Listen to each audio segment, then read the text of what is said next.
धाकटी भाची आहे. त्यांची शाळेला आता शाळा चालू होणार आहे 1 तारखेपासून. तर यांना कपडे आणायसाठी निघालोय. लवकरच कपड्याच्या दुकानात आपण जातोय. कपडे आणायचे म्हणल्यावर यांचा मूड कसा आहे बघा. आपण कुठे चाललोय? कपडे आणायला. कुठं? कपडे आणायला. सई कुठे चाललोय? कपडे आणायला चाललोय. तर आमच्या गावापासून थोड्याच अंतरावर कपड्याचे दुकान आहे. तर तिथं आपण थोड्याच वेळात पोहोचतोय.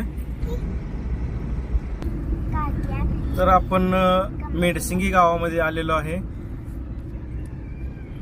कपडे मिळण्याचे ठिकाण.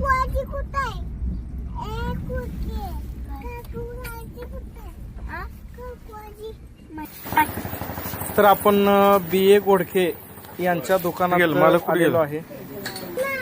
तर हे दुकान 3 पिढ्यापासून चालू आहे. पहिली पिढी, दुसरी पिढी आणि तिसरी पिढी आता काउंटर आहे. तर 3 पिढ्याचे विश्वासीय असे दुकान आहे. कायम आपण या दुकानामध्ये कपडे खरेदीसाठी येतोय. तर ही पहिली पिढी, ही तिसरी पिढी, दुसरी पिढी अवेलेबल नाही, खरेदीला गेली. गुरुवर्य वाघमोडे सर यांची आज BS गोडके यांच्या दुकानात भेट झाली. बघून फार आनंद वाटला. बरेच दिवसांनी भेट झाली सरांची.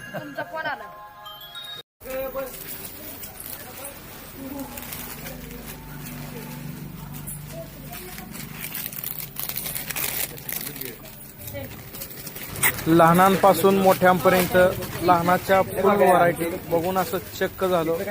गर्दीच गर्दी.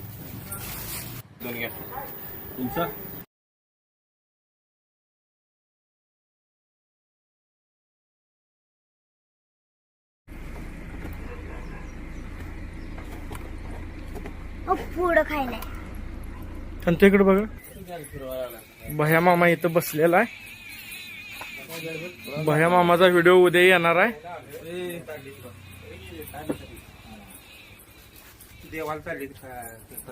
नाना काय बरेच दिवसात भेट झाली तुमची.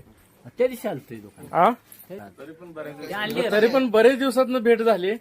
पुण्याहून आमचे चुलते आलेगावला आले. त्यांचे बरेच दिवसात भेट झाले.